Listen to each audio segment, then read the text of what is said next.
I have to eat my own words. I have to give him props where props is due. I have to say I'm very impressed. And our driver of the week this week with a back-to-back point finish, Mick Schumacher.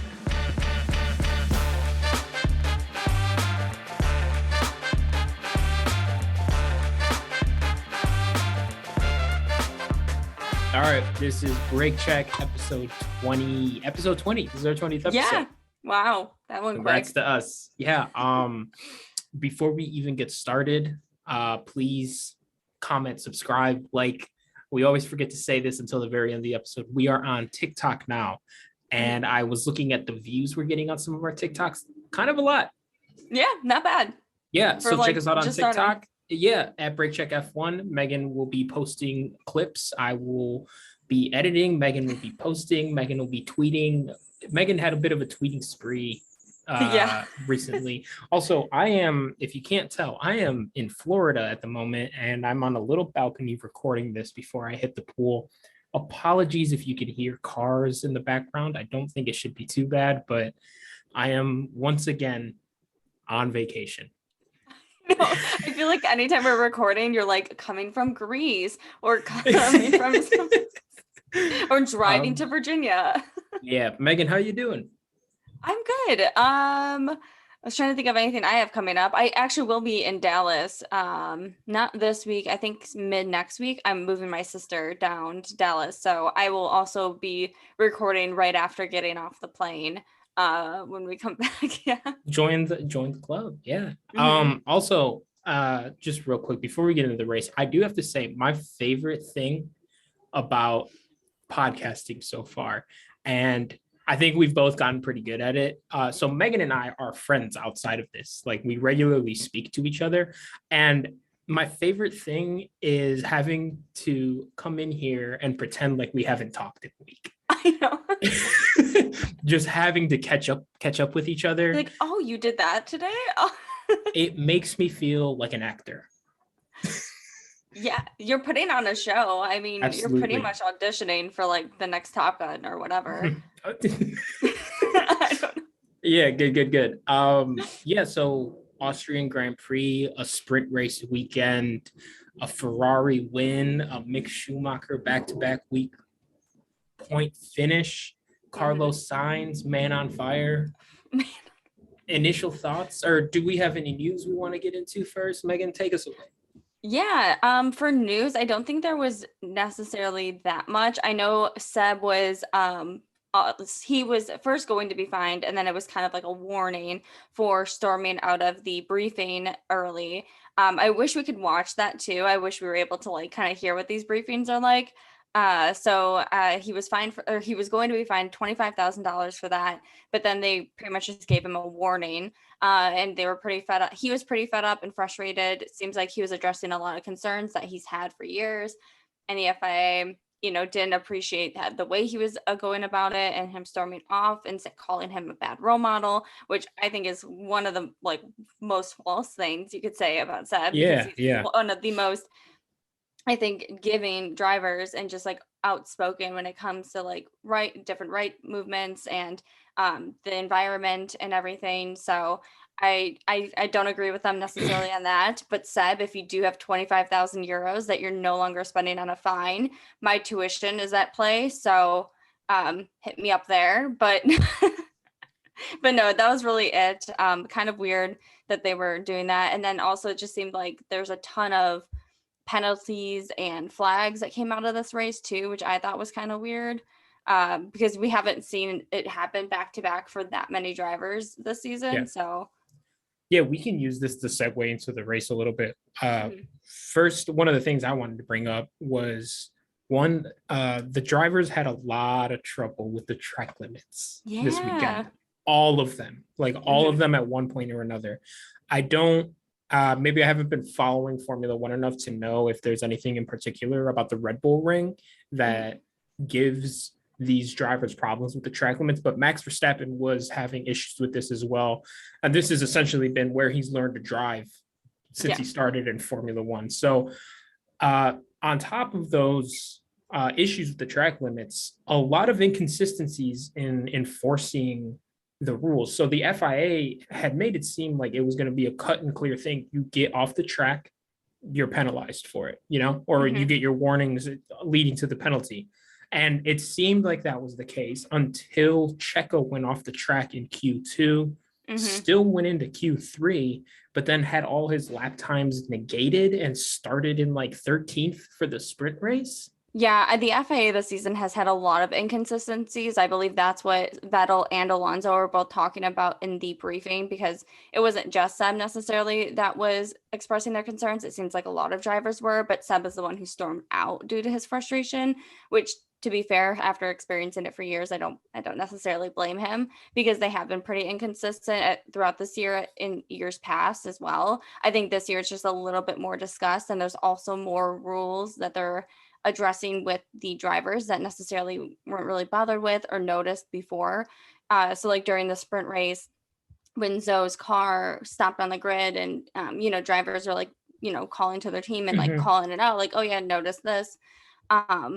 There was like 5, like Ricardo, Russell, a few other drivers were called because technically you're not supposed to be on your radio during the formation lap, but it wasn't that they were discussing, Right. the strategy or anything. They were simply just letting them know that there was a car on the track. So, which is, good information to know.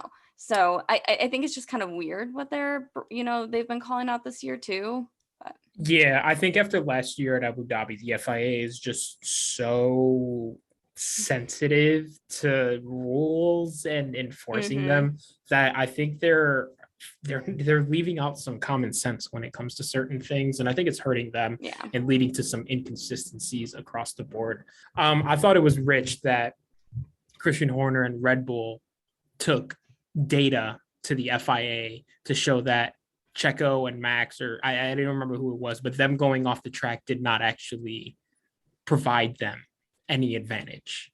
Like they just have no shame. I've grown to like Max a little more than in years past, and obviously Checo is one of my favorite drivers. I don't dislike Red Bull, but something about them just drives me like nuts. You know who they remind me of? In school when you had homework or something and then you didn't, like, no one wanted to bring it up because the teacher hadn't mentioned it yet, and then before end of day someone's like, excuse me, ma'am, like we have homework to turn in or whatever, like that person that says it. That's what Red Bull reminds me of. Yes, 100%. They are by far the most annoying team on the grid. 100%. I mean, Horner is a ride or die principle for his team. Oh yeah, he'll go to bat. I think the drivers could kill someone and he'd be like, well, we're investigating, and it's like, dude, for just a second, please. And one last thing on Red Bull, Helmut Marko possibly is my least favorite person in Formula One. Yeah. Anyways, we can stop ragging on them too much. We can get into the race. Red Bull, not probably the weekend they wanted to have. Checo out early after a collision with George. George did get a 5-second time penalty for this collision. Checo tried to come back on the track. Too much damage, just wasn't really happening. And then Max obviously battled with Leclerc for the rest of the race. Second place. What are your thoughts? Yeah, I mean, I think you could tell the difference in the Red Bull pace, I think, in Austria. And I think a lot of that has to do with the weather, because they have been in, traditionally more like hot climates. And I think that's been really good for them in terms of their pace. But, having to adjust the tire management, everything too, with this new temperature, I just think Ferrari kind of had the upper hand in terms of that. And just like in terms of the pace. So, and then also in terms of strategy, even though I don't think plan E for Ferrari was engine failure or engine blow up. Yeah. But I do think their strategy too was just, I think they just kind of lucked out a little bit, and Verstappen wasn't able to catch up to Leclerc like he might have if the race was in, Australia or something. He also might have if the race was 1 lap longer. I don't know if you watched that last lap. It was cutting it close. Running him down. home race for Red Bull, probably would have liked the win. Still good points. Charles isn't going to make too much of a dent on Max's lead, especially with the sprint race, Max taking first in that. We talk about Ferrari, obviously, Carlos Sainz, engine failure to the most extreme you could have. DNF for him after winning his maiden F1 race. Charles Leclerc bounced back. Not the best weekend for him, but good Sunday, got the most points, got the important points. What do you think about Ferrari moving forward? Is this a step in the right direction? I mean, I think they're getting their strategy down a little bit more, which is always good to see. It's that reliability that they still have an issue with. And I don't necessarily see them fixing it before the summer break. I think, they're going to be a little tiptoey the last two races before the break. So I don't know. I mean, it's so hard to say. I think last year they brought really good upgrades after the summer break, which helped them beat McLaren. But it's hit or miss if they're going to this season. I don't think they're going to catch up to Red Bull. I think right now they're going to be battling Mercedes for the second in the constructors at this point. Right. So, I think they just really need to focus on, just bringing the best that they can after the summer break. But yeah. Yeah, definitely. I think at this point, you don't want to say call it on the year because, still a lot of season left. I do think it feels a little inevitable for Max and Red Bull to win both championships. Mm-hmm. I think you kind of want to start looking ahead, working on your strategy, getting the car reliability down so that next year when you guys come out, you are firing on all cylinders. I think we'll see a couple more Leclerc wins throughout the year. I think we'll definitely see a couple more Leclerc poles. But now you're out of the fight with Red Bull. It seems like you have Mercedes gaining momentum, closing in on you every week. Where maybe before it didn't matter. Now a Carlos DNF does. I know Ferrari has been saying that if Charles is faster and in position to win, they said that they will prioritize him. Like that's just kind of common sense. But now can they handle properly strategizing and prioritizing the health of two different race cars? Yeah. I don't know. Yeah. I don't know. They're going to have to pick. And I think to next year, depending on where they're at, I wouldn't be surprised if they do end up prioritizing Charles more because Charles he's had so much opportunity to be, first in the Drivers' Championship. And I think his team's really let him down in multiple ways, whether it's the car, whether it's the strategy. And so I think, next year they're going to have to make more of a decision or at least a decision sooner. And if, Charles wins the first race again next year, I think they're going to just have to ride with it sooner than they planned, because obviously they can learn from these mistakes this year and know, when they need to actually make a decision. I think it's telling that Carlos Sainz got his first win after telling Ferrari just essentially to screw off. I think that was a very big gamble last week. And if it didn't pay off, Carlos Sainz might be looking for a seat. So let's talk about Mercedes. I think it's kind of how it usually goes. We touched on these top three teams. Russell, of course, had the penalty pretty early on because of the crash with Perez spinning him out. So he served that pretty early on, which I think was a good strategy for him versus I think Gasly, he didn't serve it during the race, so then it was then added at the end. And for Russell, I think that was a good strategy. He had the time to catch up and he did. He ended up in fourth, which I thought was pretty impressive. So again, of the races that he's finished, he's been in the top 5 again. I think, if he doesn't have a podium in the next 2 races, he for sure will coming out of the summer break. I think we'll see George on the podium at least 2 or 3 times this season. Yeah. He's the consistent guy, most consistent guy right now. I mean, other than Verstappen, but for best of the rest, right. I mean, he's right there really because the car isn't crashing or blowing up like Carlos did. And it's, the car's reliable. It's not as fast, but it's definitely reliable. So I think, really good, race for Russell given the circumstances. Yeah, no, definitely. I think George will get some podiums this year. We'll have the chance to get some podiums. I don't know if a win is in the cards, but I mean, you never know by the end of the year. So Yeah. I'm looking here for the tweet I saw that said Lewis had the most active Okay. or longest active point streak in F1. I can't find that exact what's it called Hmm. tweet, but I have found 3 consecutive podiums for Hamilton. Mercedes scored the most points today at the Austrian or this weekend at the Austrian Grand Prix, and Mercedes has scored double points in 9 out of the 11 Grand Prix this year. They have not been having Wow. the year that we are used to, Hmm. but it's telling that this is a down year for Mercedes. One for any other team might be the best year that they've ever had. Hmm.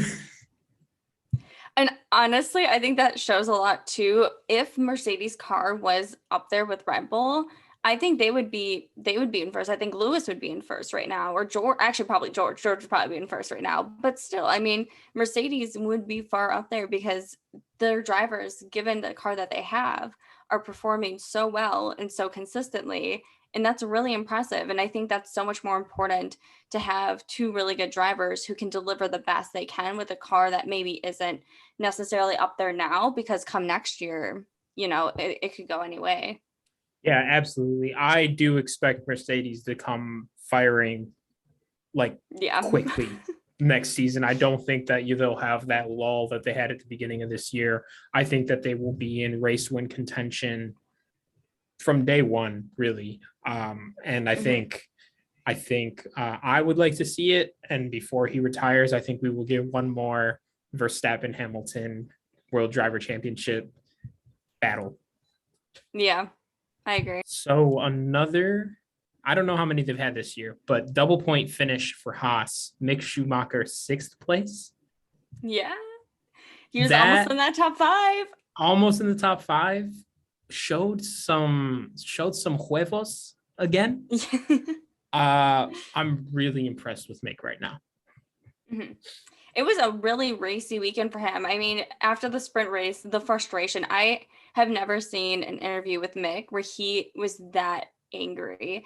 And it was kind of like, ooh, okay, where'd this come from? Because he's always, just like, whatever. So I think, going to this race today, he was like, I'm going to show them what I meant when I said I had faster pace. And he did. I mean, he was finally able to pass Magnussen in the race, and he had so many battles between Stroll, between Zoe, between Hamilton, Hamilton, but yeah. between Norris. I mean, he was battling so many people. There was the battle, there's like the 5 car battle, which also, side note, that's why I love this season so much more, like with these new cars, because you get so many more battles in the midfield and just so much wheel to wheel racing. And it was really intense because, at any point something could have happened. Yeah. But, Mick was able to pass Norris. He was able to pass Daniel when he was making up time loss during the pit stop. So I don't know. I thought it was a great weekend for Haas. I think, their car had some speed to it too, which is great to see. Yeah, I think Lewis on the radio said, "Hey, how are they so fast on the straight line?" Yeah. That 5 car battle, one was incredible, and I'm super impressed that one, none of the drivers crashed, and two, that Mick came Mhm. out on top of that whole bunch of people. I think that's very telling and shows that yeah, he can drive, and I think it's something we've all known. I really think it was like he was just giving himself the yips. And Mhm. with the first points thing, I think we're going to see a lot more finishes like this from Mick. And I'm not going to get ahead of myself, but you're telling me he races like this for the rest of the year and next year, and Ferrari's not going to start getting a little bit of a wandering eye. It's worth Yeah. noting. Mhm. We'll not get ahead of ourselves, but I'm very happy with Mick so far. Haas has had a weird year. Yeah. There's a lot of potential there. And I think if they kind of put their mind to it and get both drivers on board for next year, I think they could have a really, really good year. Yeah, honestly, I could see Haas keeping these two together through 2024, because that would also side note line up with Carlos ending his term at Ferrari in 2024, which then could put possibly Mick in the Ferrari in 2025. But yeah, so it'll line up with the 2025 year, which I think, is definitely possible for Mick. It's kind of a long shot and it's a few years away, but I don't see why Haas would have any reason to replace either of these two drivers for the next 2 years. Yeah, I think both drivers have shown they're great. They're getting a good amount. Kevin's been getting more out of the car than it probably can. Mick is starting to get more out of the car than it probably can. I think they're in a good spot moving forward. Better than maybe McLaren, who is probably going to be their main competition for the next year or two. Lando, good race today. I kind of lost track of Daniel. I don't really know where he finished. I think just another. He was 10th. Okay. Yeah. Oh, double point finish, not bad. Yeah, I mean, he was, he had a few times where he passed some people and, passed Norris, and then Norris would come and pass him. And it was kind of like this game of tag between the two. I wish Daniel, would have beat Norris just, to give him a little extra confidence, a little boost, just, to get some people off his back maybe. I don't know, man. I don't know if you saw the tweet where there was the dialogue between Daniel and the engineers. Kind of rough, I think they were to him. It's kind of disappointing to see McLaren so obviously favoring Lando, and I don't necessarily think they're hiding it. I mean, Daniel had the speed on the sprint race to pass Norris or to come up, and they weren't letting him. They just were like, "Oh yeah, we'll look into it," and then they never get back to him. I don't know, it's hard to gauge if Daniel's time in F1 is up because he has everything working against him right now, and I think I'd like to see him in one more maybe fair situation before he's done in F1. Yeah. Go ahead. No, I mean, I was just going to say, after next year with McLaren, I really don't know what other team he would go to. And I think, I don't know. I really don't know how Daniel feels necessarily. It doesn't sound like he feels like he's done yet in F1.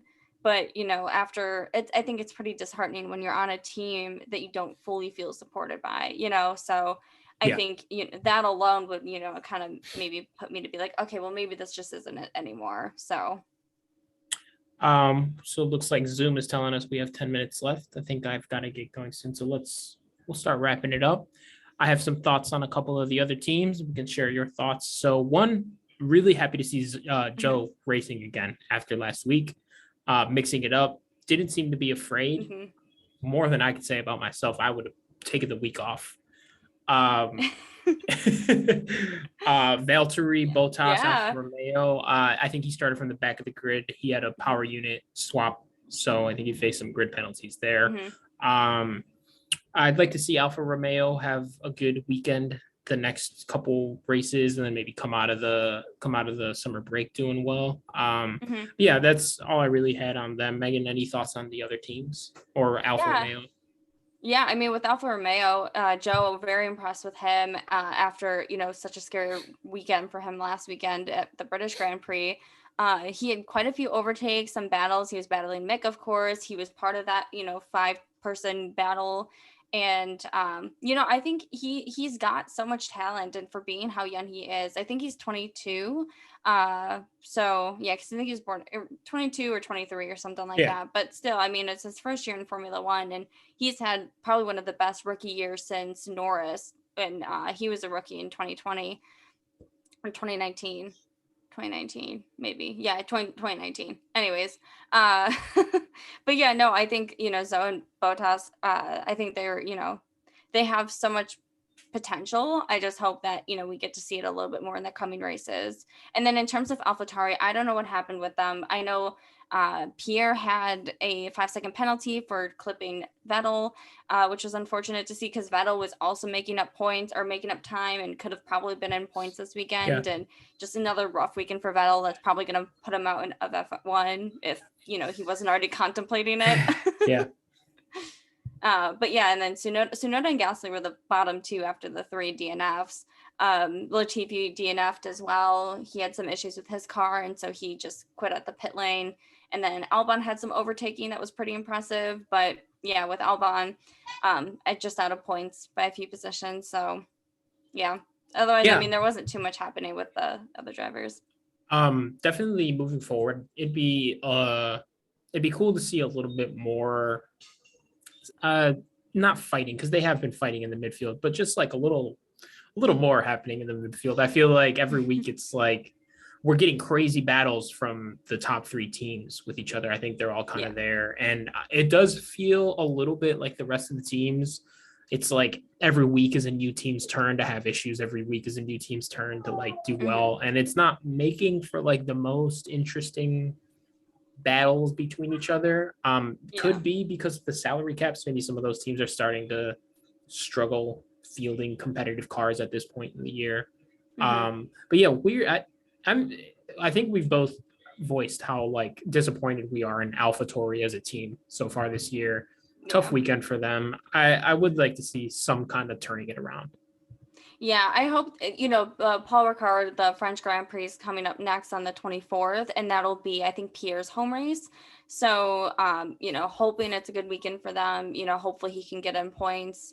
But yeah, it was just kind of a weird weekend. And I think too, some of the issues is we don't necessarily see the battles that are happening in the back of the That's grid. true.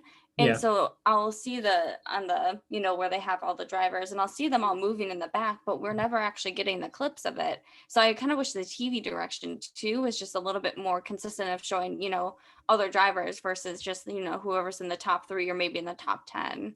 And just to be clear, I think at the end of the race today, as on the last 2 laps, I think they cut to Lance Stroll at one point, passing someone, and they're like, and Lance Stroll with the overtake, and he is now in 15th. That isn't quite what we mean. But it would be nice to see maybe a little bit of side by side with the front and the side. There's a bunch of different options, and none of them are what they're doing right now. So right. But, yeah. I will say for Lance Stroll though, he was waiting. He was the last guy to pit, and he was putting up a fight in the front when he was up there. I was pretty impressed. Yeah, he was in 5th for a little bit, kind of causing people problems. Didn't last, but hey, you know what? I think it was that interview that got to him. Did you with the reaction when they're like, you placed, 17th. That's the highest you've been in the last 5 races. Someone says that to me, I'm putting in my 2 weeks the next day. I know. Poor guy. Yeah. Anything else you wanted to cover from the teams? No, I think that's it. I think it's good that these drivers have a break this weekend before going into France. So, and now that they're in Europe, they have, they're a little bit closer to home. They can, take some time off to just kind of breathe, I guess, a little bit. So, hoping, we come into the French Grand Prix with everyone kind of refreshed, calm, and, good race weekend. Next episode you'll hear from us after this will probably be a get to know, I'm gonna guess. What team do we want to do? What are we thinking? What teams do we have left? Have we done McLaren? We have not. I was gonna say McLaren or Mercedes. Let's do Mercedes, because they've been topping it up pretty well. Do you have a preference in driver? I was about to say Hamilton. who gets to do Lewis? I think we both like him. So yeah, I'll do Russell, because he's growing on me a lot. So I'm curious to see more of his past. You are all about to hear the craziest Lewis Hamilton propaganda campaign from me for like an hour this next episode. I'll be ready. You know what? I'm going to try and get a Mercedes Lewis Hamilton hat ordered to my house before then. Good luck. All right. That is all from the Austrian Grand Prix. Ferrari bounces back. Mercedes scores the most points. Red Bull, Max, will he be back next race? Who's to say? I don't know why I'm talking like this to finish up. Megan, please say bye to our listeners. I need to go jump in a pool. Yeah, thanks guys for listening. If you made it this far, we will be talking next week about Mercedes, so stay tuned for that.